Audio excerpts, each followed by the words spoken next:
नमस्कार, मी शिवाजी काळभोर, पत्रकार, सातारा. यशवंत महाराष्ट्र यूट्यूब चॅनलमध्ये आपलं स्वागत आहे. आज आपण एका वेगळ्या विषयावर चर्चा करणार आहोत.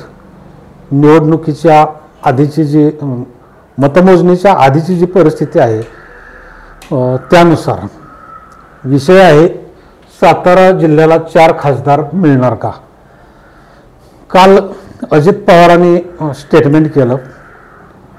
तत्पूर्वी त्यांनी प्रचारादरम्यान उदयनराजेंच्या प्रचारार्थ वाईमध्ये जी सभा आयोजित करण्यात आलेली होती भाजपकडून, तर भाजपचे उमेदवार उदयनराजे यांना निवडून देण्यासाठी त्यांनी त्यांच्या गटाचे जे आमदार होते मकरंद पाटील यांना आग्रह धरला आणि त्यावेळी त्या सभेत मकरंद पाटील यांचे बंधू जे जिल्हा बँकेचे अध्यक्ष आहेत त्यांना खासदार करू आपण निवडणुकीनंतर, पण यावेळेला तुम्ही उदयनराजेंचं काम करायचंच असं त्यांना सांगण्यात आलं.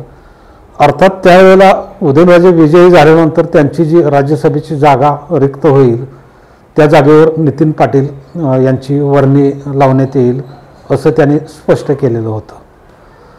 आता या गोष्टीनंतर आता मतमोजणीची तारीख जवळ यायला लागलेली आहे. या पार्श्वभूमीवर अजित पवारांनी कालच्या बैठकीत याचा पुनरुच्चार केला की यावेळेला मी शब्द दिला आहे साताऱ्याला की राज्यसभेचा खासदार तुमच्यामधला एक करणार, म्हणजे ते अर्थातच नितीन पाटील यांच्याशिवाय दुसऱ्या कोणाचं नाव समोर नाही.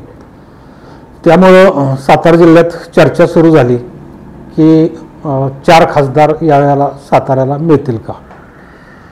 आता हे जर 4 खासदार मिळायचे झाले सातारा जिल्ह्याला तर बरेच बाबी घडून याव्या लागतील ज्या अशक्य वाटत आहेत.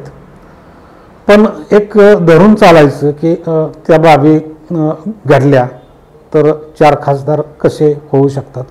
काही जणांना हे गणित कळलं पण असेल, पण तरी पण मी आधी आणखीन जरा स्पष्ट करून हे सांगण्याचा प्रयत्न करणार आहे.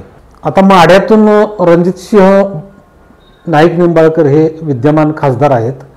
ते फलटणचे आहेत, त्यामुळे ते तसे आणि मान, खटाव, कोरेगाव, फलटण हे तालुके माढ्याला जोडलेले आहेत, त्यामुळे ते सातारा जिल्ह्याचे पण खासदार मानता येतात. आणि उदयनराजे भोसले हे राज्यसभेवर खासदार आहेत. त्यांची अजून 2.5-3 वर्षाची टर्म शिल्लक आहे. तर शशिकांत शिंदे आता ही निवडणूक लढवत आहेत.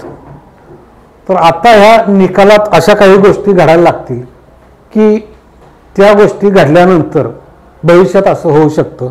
भविष्यात अजित पवारांनी शब्द दिला आहे ते पाळू शकतील आणि सगळ्या ह्या घटनाक्रम त्या पद्धतीनं घडावा लागेल.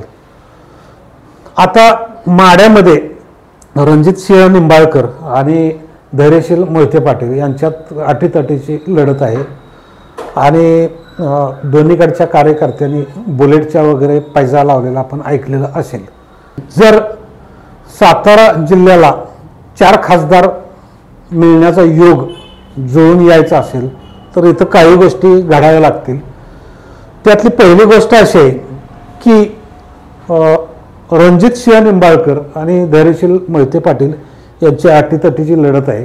तिथं रणजितसिंह नाईक निंबाळकर हे विजयी व्हावे लागतील. साताऱ्यात शशिकांत शिंदे आणि उदयनराजे भोसले यांची अटीतटीची लढत आहे. तिथं शशिकांत शिंदे विजयी व्हावे लागतील तरच हे 4 खासदार मिळू शकतील. बरं, इथं शशिकांत शिंदे विजयी झाले आणि इकडं रणजितसिंह नाईक निंबाळकर विजयी झाले तर हे 2 खासदार साताऱ्याचेच झाले. उदयनराजे भोसले राज्यसभेवर आहेतच, त्यामुळे तेही राज्यसभेचे खासदार आहेत होणार. नितीन पाटील यांना अजित पवारांनी शब्द दिल्याप्रमाणे त्यांना खासदार करायचे आहे. लोकसभेच्या निकालानंतर काही दिवसातच जागा भरावी लागणार आहे ती, तर तिथं नितीन पाटील यांचं नाव त्यांनी फायनल केल्याचं समजतंय. म्हणजे 4 खासदार सातारा जिल्ह्याला मिळतील. पण प्रश्न असा निर्माण होतो, जर शशिकांत शिंदे निवडून आले तर उदयनराजेंचा तिथं पराभव झालेला असेल. उदयनराजेचा जर पराभव झालेला असेल तर तिथं वाई मतदारसंघातून जो नितीन पाटील आणि आमदार मकरंद पाटील यांचा मतदारसंघ आहे, तिथून उदयनराजे भोसले यांना मतं कमी पडलेले असतील. अशा वेळेला अजित पवार आपला शब्द पाळतील का? कारण त्यांनी वाईच्या सभेत आश्वासन दिलं होतं की मकरंद पाटील आणि नितीन पाटील यांनी उदयनराजे भोसले यांच्यासाठी इथून प्रयत्न करावेत, आणि जर चार खासदारांचा योग जुळून येताना उदयनराजे पराभूत झाले तर नितीन पाटलांना खासदार करण्याचा आपला शब्द अजित पवार पाळतील का, असा प्रश्न निर्माण होतो. आणि जर तो शब्द पाळला आणि ह्या पद्धतीनं घडत गेलं तर हे 4 खासदार होतील. पण माढ्यामध्ये रणजितसिंह नाईक निंबाळकर यांचा पराभव झाला तर ह्या जरतरच्या गोष्टी होतात. मग 2 खासदार होऊ शकतात किंवा 3 खासदार असं पण होऊ शकतं. इथं शशिकांत शिंदे पराभूत झाले तर 3च खासदार राहतील. अजित पवारांनी शब्द पाळला तर, नाही पाळला तर 2च खासदार राहतील.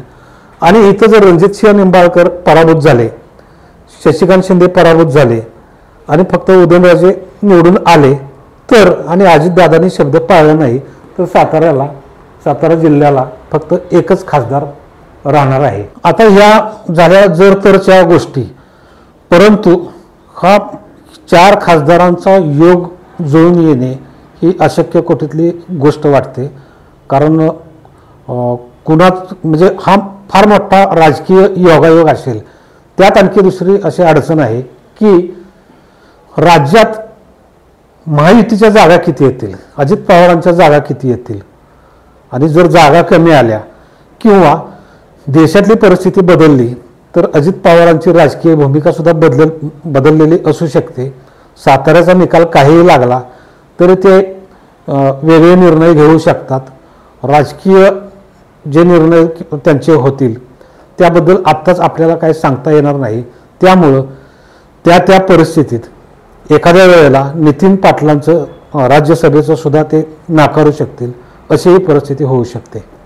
वाईच्या सभेत जे सांगितलं त्याचं कारण असं होतं की उदयनराजे विजयी होणार हे गृहीत धरलं आणि उदयनराजेंची जागा जी रिक्त होईल, म्हणजे इथं जो राष्ट्रवादी पक्षानं जो त्याग केला आहे भाजपसाठी, त्या त्यागाच्या बदल्यात उदयनराजेंची राज्यसभेची जागा आम्हाला मिळावी आणि तिथं नितीन पाटील खासदार व्हावेत. आता वेगळी चर्चा सुरू झाल्या की अजित पवार ज्या जागेचा प्रफुल्ल पटेल यांनी राज्यसभेच्या जागेचा राजीनामा दिला, ती जागा रिक्त आहे, तिथं नितीन पाटलांना घेणार की इकडं उदयनराजेंच्या निकालाची म्हणजे वाट बघून किंवा काय परिस्थिती आहे त्याचा अंदाज घेणार, हे स्पष्ट झालेलं नाही.